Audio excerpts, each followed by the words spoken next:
All right, so we're here with Reynaldo Walcott, the coach of Elite Performance Track Club. And so just curious, why is this week in Jamaica special? Well, it's the National High School Championships, also called Champs, and every parent, every relative who has somebody competing is going to go out with a lot of pride supporting their school. And it's like the one time for the year where it's very, what I'd say is, it's very intense in terms of just you going out and showing your support for, you know, your son, your daughter, your cousin who's competing. It's a very proud moment, and it doesn't matter whether you win or lose. It's just the fact that you got to represent, and we, the supporters, our parents, we get something to cheer for. It has a long history. It has been going on over 100 years, so obviously something that's very, very important to the nation. It has also brought the nation a lot of international success, because most of the kids who participate here are the same ones who eventually matriculate to the Olympic Games and the World Championships. So even the average Jamaican understand the importance of doing well or even participating at Champs and what it can mean, what the opportunities that it can open for all the students who participate. Nice, nice, and definitely feel it in the air here in Jamaica. The atmosphere is here. I'm curious, right? You said Elite Performance Track Club. Can you talk about who are some of the athletes that you coach in your group? Okay, so we're based at Jamaica College, and the main athletes who are part of the group: Shelly-Ann Fraser-Pryce Elaine Thompson-Herah, Rashid Broadbell, Rochelle Clayton, just to name a few. Nice. And you mentioned Elaine Thompson-Herah, and she recently joined the club. How has her progression been? How has training been, especially as she's a recent entrant into the club? Well, I'll always say that persons who have achieved a lot, they tend to be very, very focused. So it's way easier to work with mature athletes and younger athletes sometimes, or most times, because they're goal driven. They understand what it means to be successful, and they understand what to do to become successful.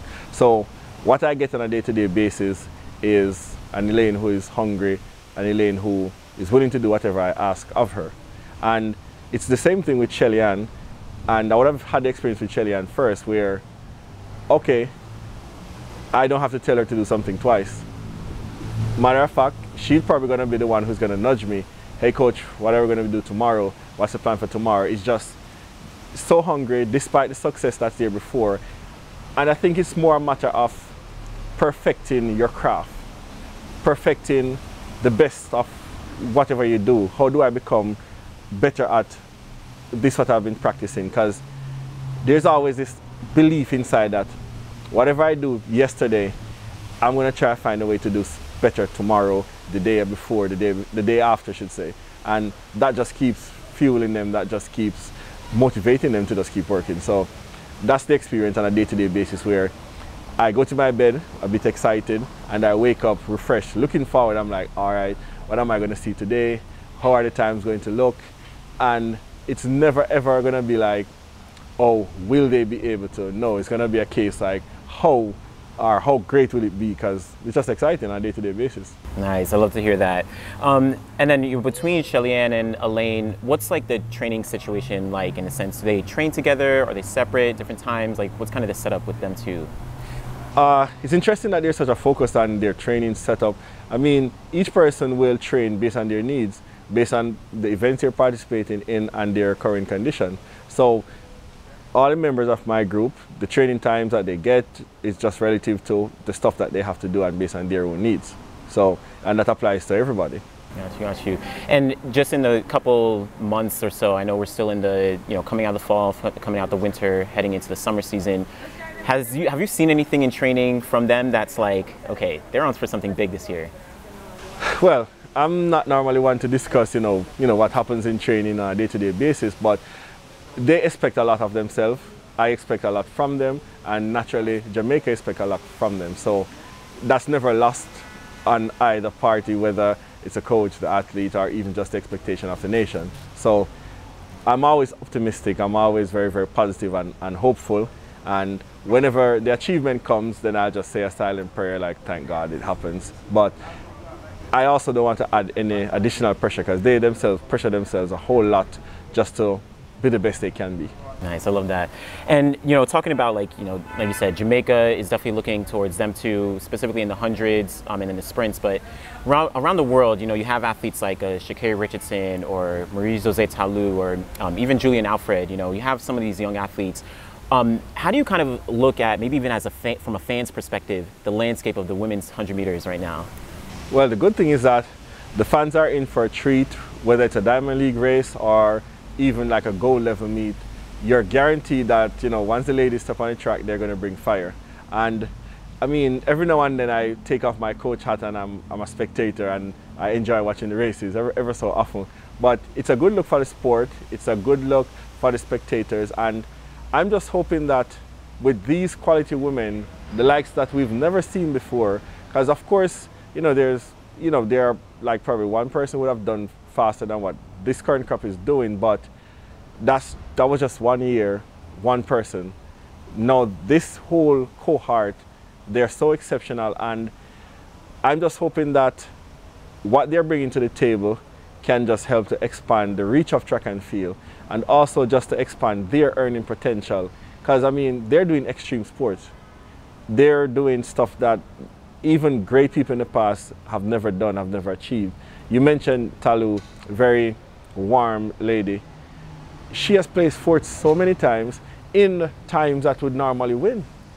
So my heart goes out to her, and I do understand, the pain that, she's going through. What I'm thinking, based on her quality, based on the quality of the field that she's competing with, I'm hoping that, track and field can transcend to a level where even if she's heartbroken, placing fourth, based on how well she would have done, at least she's, compensated in a manner which reflects how extremely well she's doing. And not just her, but the whole field, the whole cohort, and just persons in track and field overall. Because let's face it, in a game, the score can go either way, and it doesn't really matter whether each person were pushing themselves to the limit or not. It's just a score, and a team is going to win or lose.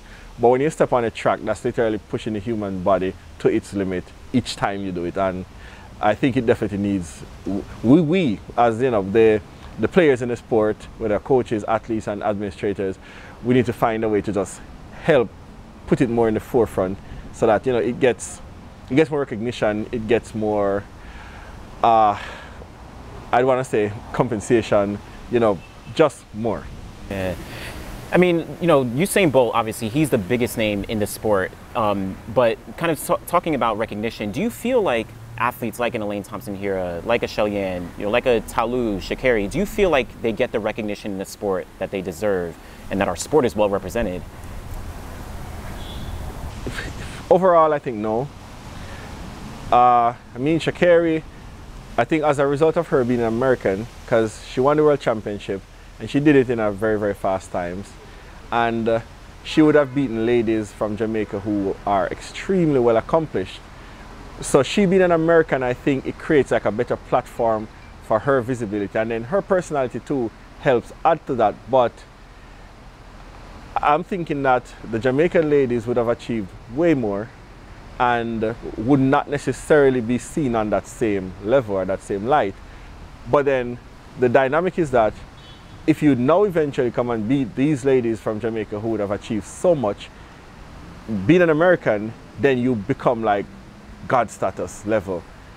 And it's just a weird phenomenon, because you beat the greats and then you transcend them in terms of the opportunities that's given to you, and praises to her. But then the greats that you have beaten, you just don't get the feeling that they got that same platform. And I know different dynamics makes a difference. American population is however much million, but Bolt was able to somehow, I mean, again, he's a male, somehow transcend that. And my hope is that before Shelly-Ann, retires, before Elaine retires, something maybe magical can happen, that she or they can be on that same level that I think they do deserve to be on. I mean, they are multiple world and Olympic champions. They have a career that spans, 15 years for one, another maybe 10 years.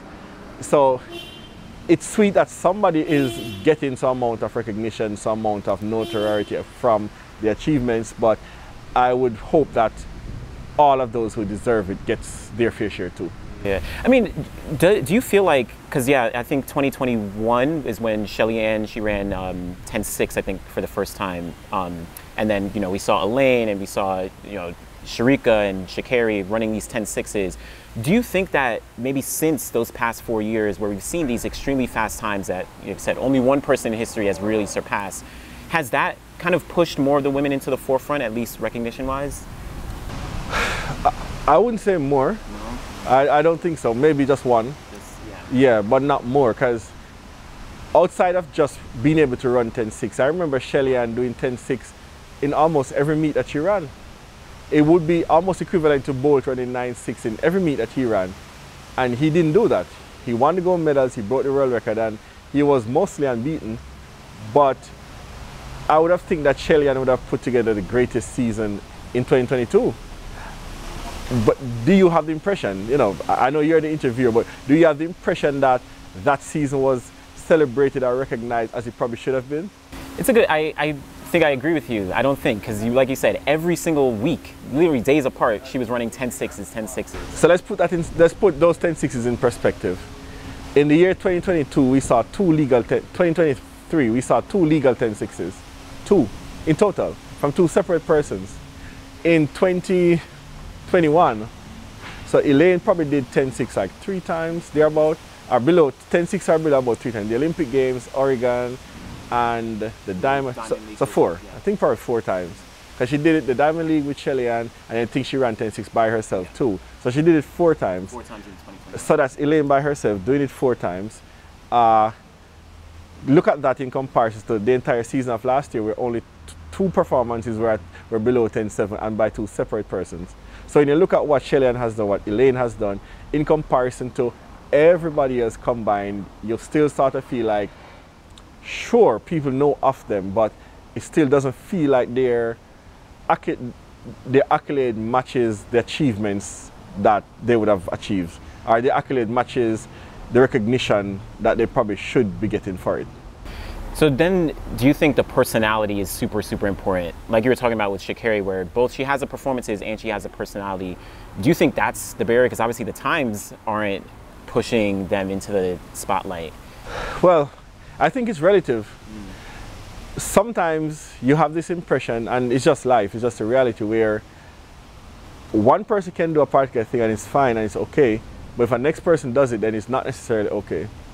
So that's the impression I have too, where kudos to you if you are like this and it works, congratulations, and thank God somebody's breaking through.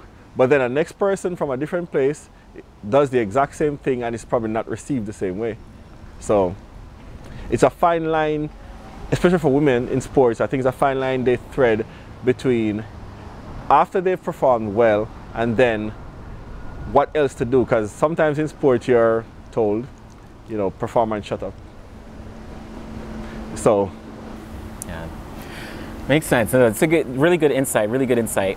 So just gonna finish off with a couple other questions. I mean, like you said, you work with, you know, Rochelle Clayton, Rasheed Broadbell, even I think Megan Tapper is the part of your group, right? Like, how do you kind of approach working with this diverse group of athletes, from hurdlers to sprinters, all across the board?